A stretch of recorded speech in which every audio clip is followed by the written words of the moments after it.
ಕೊಬ್ಬರಿ ವಕೀಲರು ಅತ್ಯಂತ ಸ್ಪಷ್ಟವಾಗಿ ಈ ಹೋರಾಟದ ಕುರಿತು ಅವರ ಇಲ್ಲಿವರೆಗೆ ತಮಗೆಲ್ಲ ಹೇಳ್ಯಾರ. ತಮಗೂ ಗೊತ್ತಿರುವಂಥ ವಿಚಾರ. ಮುಂದೆ ಕೂಡ ನಮ್ಮ ರಾಜ್ಯಾಧ್ಯಕ್ಷರು ಹಾಗೂ ರಾಜ್ಯ ಗೌರವಾಧ್ಯಕ್ಷರು ಅದ್ರ ಬಗ್ಗೆ ಮಾತಾಡ್ತಾರೆ.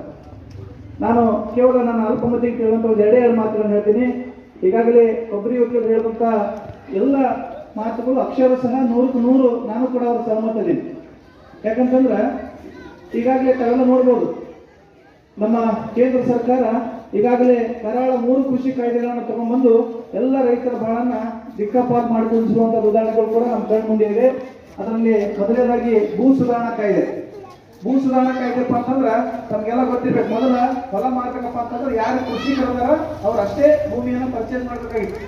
ಆದ್ರೆ ಇವತ್ತು ಹೆಂಗಾಗ್ಯದಪ್ಪ ಅಂತಂದ್ರೆ ಎಲ್ಲ ಕಾರ್ಪೊರೇಟ್ ಕಂಪ್ನಿಯವರು, ಅದಾನಿ ಅಂಬಾನಿಯವರು ಲಕ್ಷ ಲಕ್ಷ ಎಕರೆ ಭೂಮಿಯನ್ನ ನಾವು ಖರೀದಿ ಮಾಡಕತ್ತಾರೆ. ಅದಕ್ಕೆ ಅದು ಒಂದು ವಿಚಾರ. ಇನ್ನು ದಯವಿಟ್ಟು ಎರಡನೇ ವಿಚಾರ ಏನಪ್ಪಾ ಅಂತಂದ್ರೆ APMC ಕಾಯ್ದೆ. APMC ಕಾಯ್ದೆ ನಮಗೆಲ್ಲ ಗೊತ್ತೈತಿ. APMC ಒಳಗೆ ನಮ್ಮ ಮಾರಾಟ ಮಾಡಿದ್ದಪ್ಪ ಅಂತಂದ್ರೆ ಅಲ್ಲಿ ಅಧಿಕೃತವಾದಂತ ರಿಜಿಸ್ಟರ್ಡ್ ಆದಂತ ಮಾರಾಟಗಾರರು ಮತ್ತು ಖರೀದಿದಾರರು ಅವರಿಂದ ನಮ್ಮ ಹಣಕಾಸಿನ ವ್ಯವಹಾರವನ್ನು ನಾವು ಸರಳವಾಗಿ ಪಡೆದುಕೊಳ್ಬಹುದು.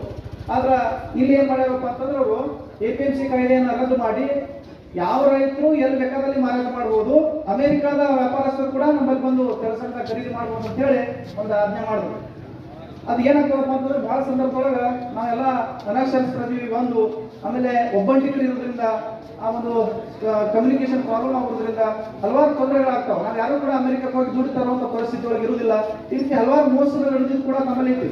ಈಗಾಗಲೇ ವಿಜಯಪುರ ಜಿಲ್ಲೆಯಲ್ಲಿ ನಾವೆಲ್ಲ ನೋಡ್ಬೋದಾಗಿದೆ. ಏನಪ್ಪಾ ಅಂತಂದ್ರೆ ಹತ್ತಿ ಖರೀದಿ ಮಾಡುವಂತವ್ರು 5 ಕೋಟಿ ಹಾಕಿಬಿಡೋದು, ತೊಗರಿ ಖರೀದಿ ಮಾಡುವಂತವ್ರು 10 ಕೋಟಿ ಹಾಕಿಬಿಡೋದು, ಇದನ್ನ ನೋಡ್ತಾ ಇದ್ದೀವಿ ನಾವು. ಕೇವಲ ನಮ್ಮ ಜಿಲ್ಲೆಯಲ್ಲೇ ಕೂಡ ಇಷ್ಟು ಸಮಸ್ಯೆ ಇರುವಾಗ ಬೇರೆ ಬೇರೆ ಬಂದು ಖರೀದಿ ಮಾಡಬೇಕು ಅಂತಂದ್ರೆ ನಮ್ಮ ರೈತರಿಗೆ ಅಷ್ಟು ಆಗುದಿಲ್ಲ. ಈ ಜಾನುವಾರು ಹತ್ಯೆ ನಿಷೇಧ ಕಾಯ್ದೆ ಇವೆಲ್ಲ ಕೂಡ ಏನಾಗ್ಯಾರಪ್ಪ ಅಂತಂದ್ರೆ ಒಟ್ಟಾರೆಗೆ ನಮ್ಮ ರೈತರನ್ನ ಕೃಷಿ ಬಿಡ್ಲಾರ್ದಂತ ಹಲವಾರು ತಯಾರಿಗಳನ್ನ ಅವ್ರು ಮಾಡ್ತಾ ಇದ್ದಾರೆ. ನಮಗೆಲ್ಲ ಗೊತ್ತಿರ್ಬೋದು, ಈಗಾಗಲೇ ರೈತರಿಗೆ ಸಂಬಂಧಪಟ್ಟಂತ ಕೃಷಿ ಇಲಾಖೆ, ತೋಟಗಾರಿಕೆ, ಮೀನುಗಾರಿಕೆ, ಪಶುಸಂಗೋಪನೆ ಏನಾದ್ರು ಎಲ್ಲ ಇಲಾಖೆದಾಗ 70%ಗಿಂತ ಹುದ್ದೆಗಳು ಖಾಲಿ ಅದಾವ. ನಾವು ಇಲಾಖೆಗೆ ಹೋದಪ್ಪ ಅಂತಂದ್ರೆ ಅಧಿಕಾರಿಗಳು ಇರಂಗಿಲ್ಲ.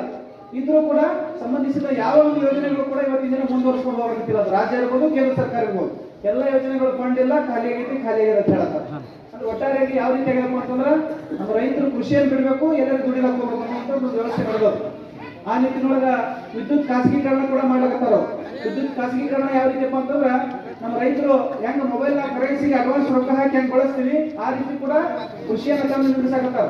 ಇಷ್ಟು ದಿನ ನಾವು ಕೃಷಿಯಿಂದ ಬೆಳೆದ್ರು ಕೂಡ ನಮ್ಮ ರೈತರು ಆತ್ಮಹತ್ಯೆ ಮಾಡ್ಕೊಳ್ಳೋ ತಪ್ಪಲಾಗಿತ್ತು. ಆದ್ರೆ ಮುಂದಿನ ದಿನಮಾನದಾಗ ಅದೇನಾದ್ರೂ ಮುಂದುವರ್ಸ್ಕೊಂಡೆ ಹೋಗಿದ್ದಕ್ಕಾಗತ್ತಪ್ಪ ಅಂತಂದ್ರೆ ನಾವು ಯಾರು ಕೂಡ ಕೃಷಿ ಮಾಡಕ್ ಸಾಧ್ಯ ಆಗಿಲ್ಲ. ಒಂದು TC ಮಾಡ್ಕೋಬೇಕಂದ್ರೆ 2-3 ಲಕ್ಷ ರೂಪಾಯಿ ಖರ್ಚಾಗ್ತದೆ.